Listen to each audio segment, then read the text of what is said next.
Good day everyone. आज से हम स्टार्ट करेंगे chapter number 3, the cell.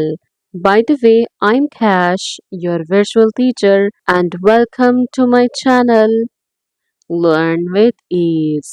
Learners, जैसे कि आपको पता है हम कॉन्सेप्ट के साथ साथ बुक से रीडिंग भी करते हैं। तो लर्नर्स, आपने पेंसिल और हाइलाइटर अपने पास रखना है ताकि हम शॉर्ट क्वेश्चंस लिख सकें और इम्पोर्टेंट टेक्स्ट को हाईलाइट कर सकें। The cell. Have you ever wondered which tiny building blocks make up all living things? क्या कभी आपने सोचा है वो कौन से छोटे छोटे बिल्डिंग ब्लॉक्स होते हैं जिनसे मिलकर जानदार बनते हैं? Cells are the microscopic structures that form the foundation of life. आपकी बुक ने खुद ही सवाल पूछा है और खुद ही जवाब दे दिया है।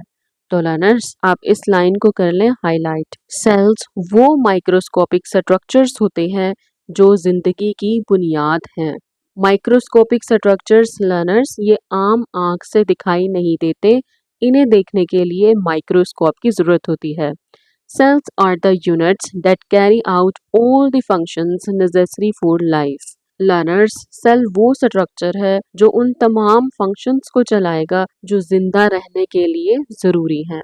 In this chapter, we will explore the fascinating world of cells, uncovering their intricate structures and vital roles in the living world. तो लर्नर्स, इस चैप्टर में हम सेल को पढ़ेंगे, सेल की ऑर्गेनालिस को पढ़ेंगे और सेल की ऑर्गेनालिस के आगे से फंक्शंस भी पढ़ेंगे और देखेंगे ये ऑर्गेनालिस आपस में किस तरह से कम्युनिकेट करती हैं और किस तरह से फंक्शंस परफॉर्म करती हैं। A cell is like a busy city. Learners, आपकी बुक सेल को एक मसरूफ शहर से मुशाबत दे रही है। For example, in a cell, there are structures that produce energy, like power plant of the city. Learners, cell के पास कुछ इस तरह के ऑर्गेनालिज होते हैं, स्ट्रक्चर्स होते हैं जो एनर्जी प्रोड्यूस करते हैं, बिल्कुल वैसे ही जैसे एक शहर का पावर प्लांट होता है जो पूरे शहर को इलेक्ट्रिसिटी प्रोवाइड करता है। तो वो है माइटोकॉन्ड्रिया। तो लर्नर्स, सेल के पास होता है माइटोकॉन्ड्रिया जो इस पूरे सेल को एनर्जी प्रोवाइड करता है। Some structures possesses and transport material like roads and delivery services.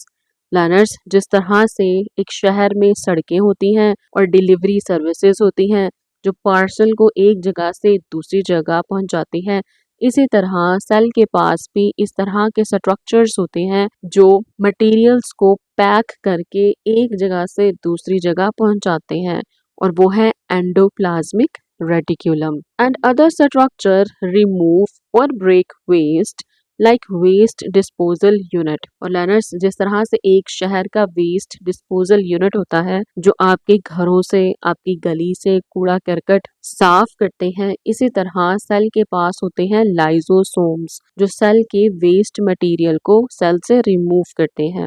Finally, just like a city has a government, a cell has a nucleus that directs its activities by giving instructions for every function of the cell. और आखिर में learners, जिस तरह से एक शहर की government होती है जो उस पूरे शहर को कंट्रोल करती है, इसी तरह सेल को कंट्रोल करता है न्यूक्लियस। न्यूक्लियस लर्नर्स सेल की ऑर्गेनालिज को बताता है उन्होंने कब काम करना है और कितना करना है। मीन्स के एवरी इंस्ट्रक्शन इस न्यूक्लियस से ही आएगी और उस इंस्ट्रक्शन पर लर्नर्स सेल अपना फंक्शन परफॉर्म करेगा। The cell is the basic unit of life. Learners, आप इस लाइन को सबसे पहले करेंगे हाईलाइट। ये इम्पोर्टेंट एमसीक्यू बनता है, आपसे पूछा जा सकता है what is the unit of life. आप कहेंगे सेल। Very good.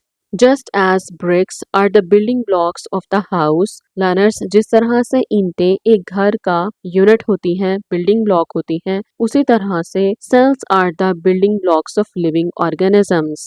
सेल जानदारों के बिल्डिंग ब्लॉक्स हैं, including plants, animals and humans. जब लर्नर्स ऑर्गेनिज्म की बात आ जाती है उसमें प्लांट्स, एनिमल्स सब शामिल होते हैं। Every living thing from the smallest bacterium to the largest whale is made of cell. तमाम जानदार चीजें, चाहे वो एक छोटा सा बैक्टीरिया हो या एक बहुत बड़ी व्हेल हो, वो सब की सब सेल्स से बनी है। Most of the cells are very small and can not be seen with the naked eye. Learners, कुछ सेल्स इतने छोटे होते हैं कि हम उन्हें आम आंख से देख ही नहीं सकते। Despite their size, cells are very complex and carry out all essential functions to keep living things alive and functioning. Learners, एक सेल जो आम आंख से दिखाई नहीं देता, उसके बावजूद भी वो इस कदर कॉम्प्लेक्स है, उसके अंदर इतनी सारी ऑर्गेनालिज हैं और इतने सारे उसके अंदर फंक्शंस हो रहे होते हैं। है ना मौजा, जो चीज आम आंख से दिखाई नहीं देती उसके अंदर हजारों लाखों फंक्शंस हो रहे हैं जो जिंदा रहने के लिए जरूरी हैं। Some cells are large enough to be seen with naked आई।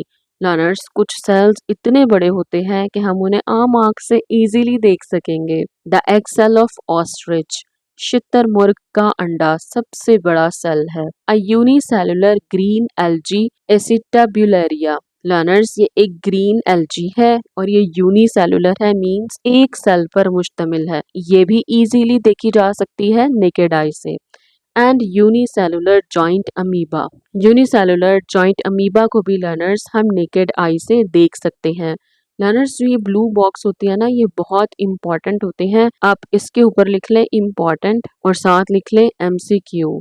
आपसे एग्जामिनर्स पूछ सकते हैं लर्नर्स वो कौन से सेल्स हैं, या आप उन सेल्स के एग्जाम्पल दें जिन्हें हम नेकेड आई से देख सकते हैं। तो आपके बुक ने 3 मेंशन किए हैं, egg cell of ostrich, unicellular green acetabularia and joint amoeba. Unicellular का मतलब होता है लर्नर्स इसकी पूरी बॉडी एक सेल पर मुश्तमिल होती है।